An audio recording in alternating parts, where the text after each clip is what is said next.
O modelo de ensino que a maioria de nós aqui vivenciou e que ainda vemos até hoje é uma herança da Revolução Industrial. Nós passamos cerca de 5 horas por dia, 200 dias por ano, de toda a nossa vida escolar, sentados em uma cadeira, assistindo um professor falar, aparentemente sabendo todas as respostas sobre um determinado assunto.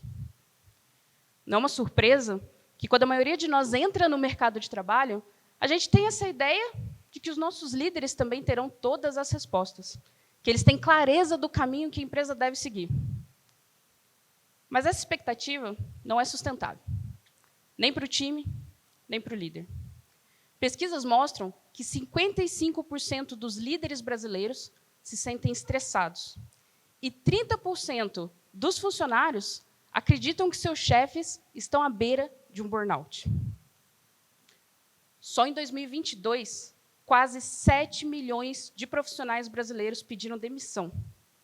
E quando a gente olha para o índice de rotatividade de funcionários nas empresas em todo o mundo, o nosso país lidera com 56%.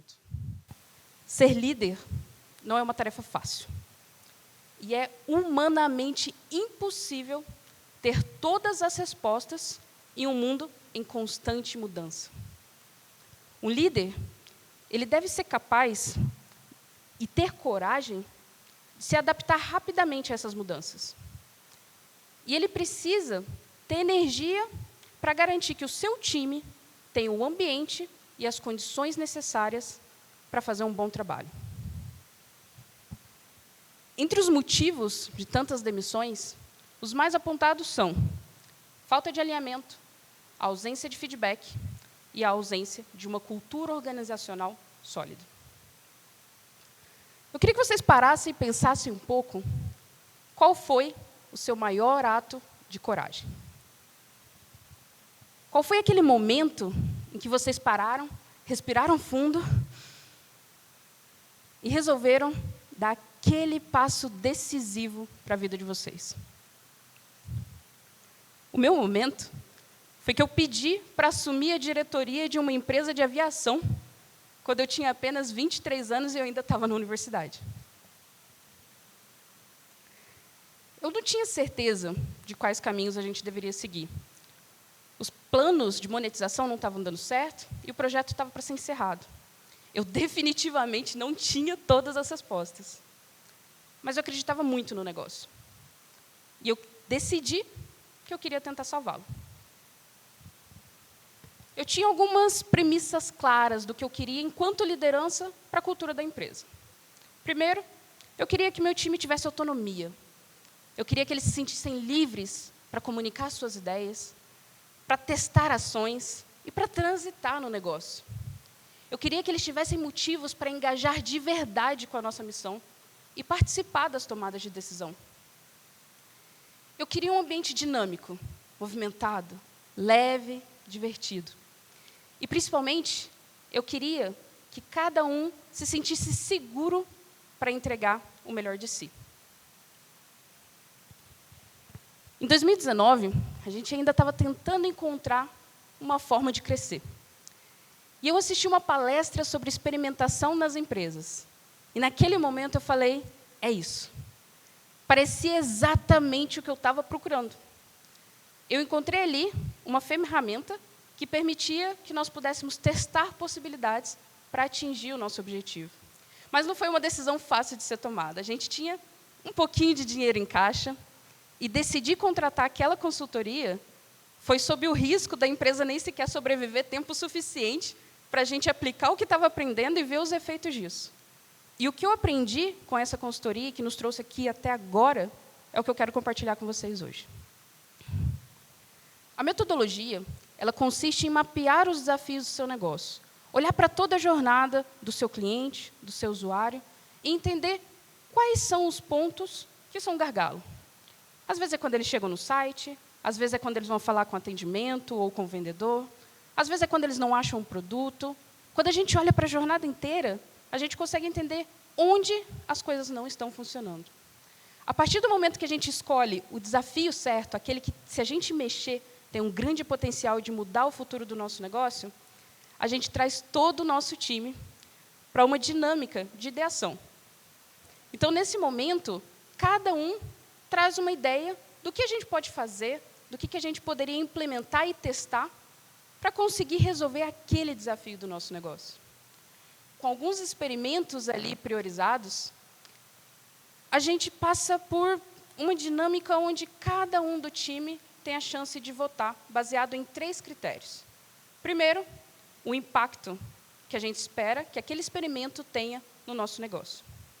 O segundo, a confiança. Quão confiantes a gente está de que aquilo pode dar certo? E o terceiro, a facilidade. Quão fácil é para a gente executar? Nós temos os recursos, nós temos o tempo, temos as pessoas, temos o dinheiro. A partir do momento que a gente escolhe quais experimentos vão ser executados, a gente entra na fase de estruturação. Aqui em Minas é o famoso quem, onde, porquê, como, oncotô, poncovô. Então, a gente começa a entender quais métricas parciais a gente vai acompanhar para entender se a gente está no caminho certo.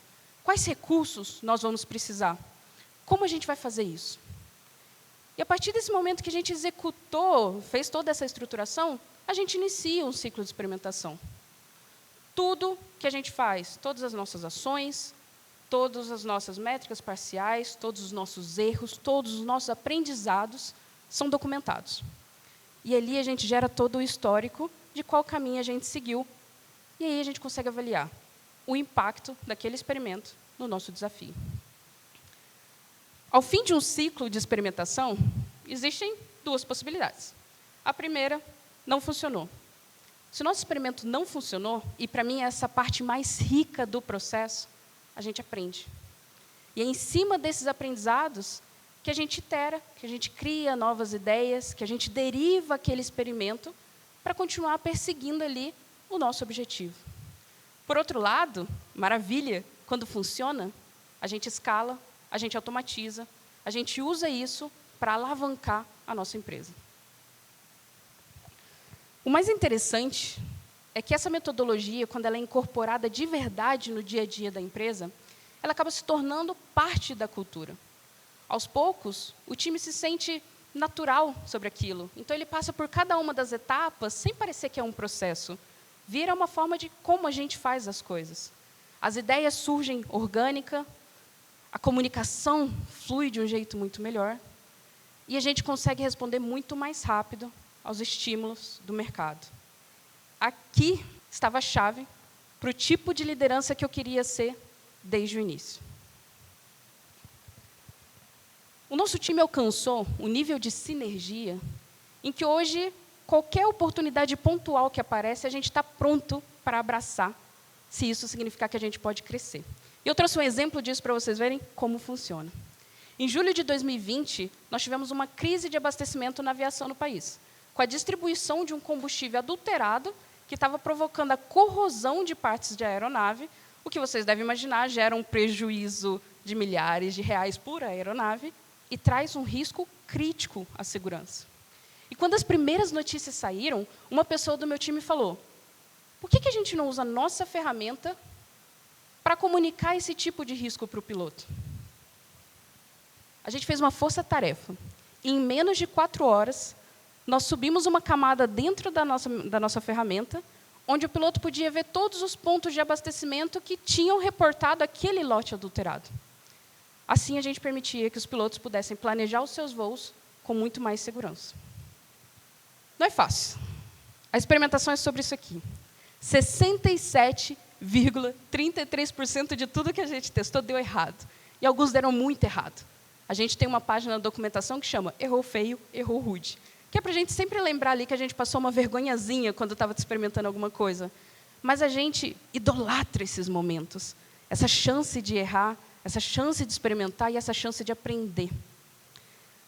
E a diferença é que, com os 32,67% dos experimentos que deram certo em todo esse período, a gente conseguiu construir uma empresa sólida, uma empresa que cresce de forma consistente, uma empresa que amadurece os seus processos e, o mais importante de tudo, uma cultura onde as pessoas se sintam felizes de fazer parte.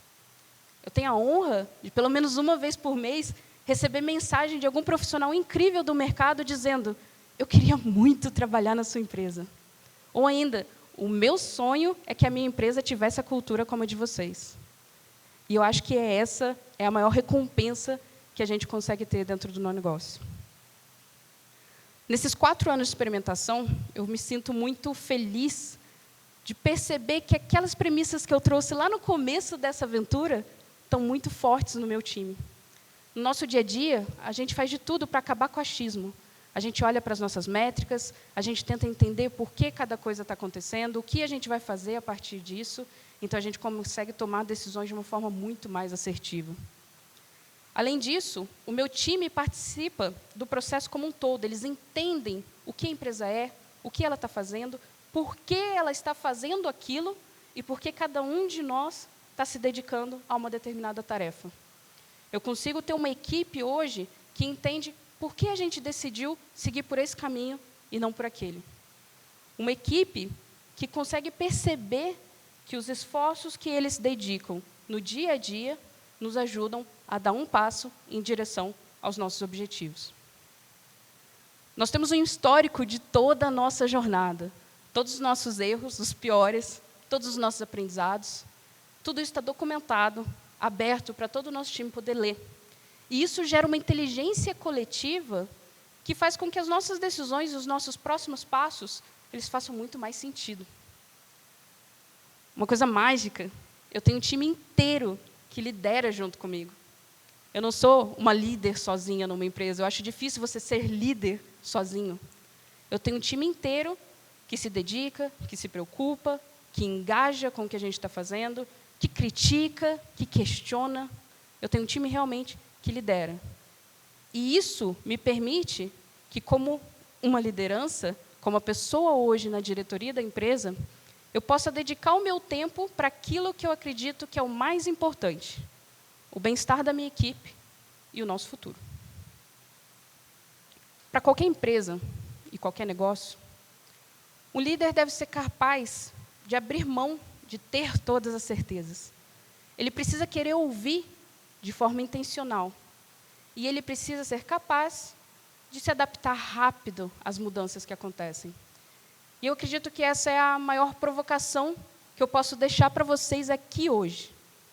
O seu projeto, a sua empresa, o seu negócio, o seu time terão muito mais chance de crescer se vocês entenderem que mais importante do que ter todas as respostas é desenvolver essa única habilidade de fazer as perguntas certas. Obrigada.